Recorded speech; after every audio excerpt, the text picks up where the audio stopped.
Well, some global leaders are demanding answers after those vulgar remarks allegedly made by President Donald Trump about Africa on Thursday. Molly Thomas is here with more on that ongoing situation. So, Molly, what specifically is the African Union demanding of Trump?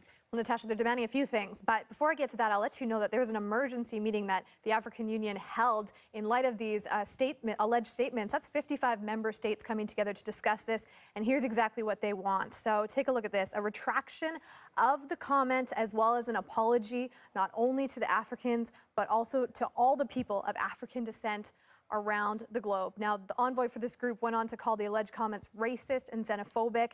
He said they're concerned about this administration's overall view towards the continent of Africa.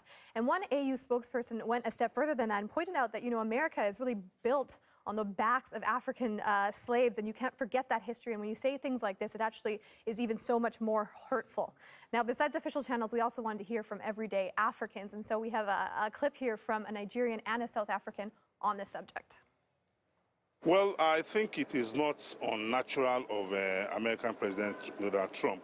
We are used to what I will call infantile tantrums from the leader of the #1 nation in the world. What Donald Trump said is offensive because at the end of the day, we're all human beings created in the property of God. So we are all part of one.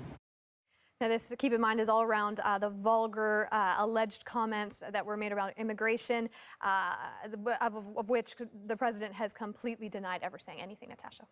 So we've got the African Union coming together, making a statement, but some individual African national leaders are also speaking out. What are you seeing there? Yeah, so they're speaking out on social media. So I want to show you a tweet from the president of Ghana, who is very strong, and excuse my language. He says, "We are not a shithole country. We will not accept such insults, even from a leader of a friendly country, no matter how powerful."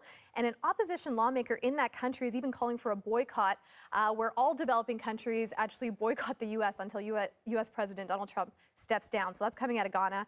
The Senegalese president also sending out a tweet in French. This one is going to come up, and it's saying, that he was shocked by the president's remarks that Africa and the black race merit respect and consideration from all. Uganda's government's calling the remarks unfortunate. Botswana calling it reprehensible. Natasha, I don't think this is the last word we've heard on this. Okay, thank you, Molly.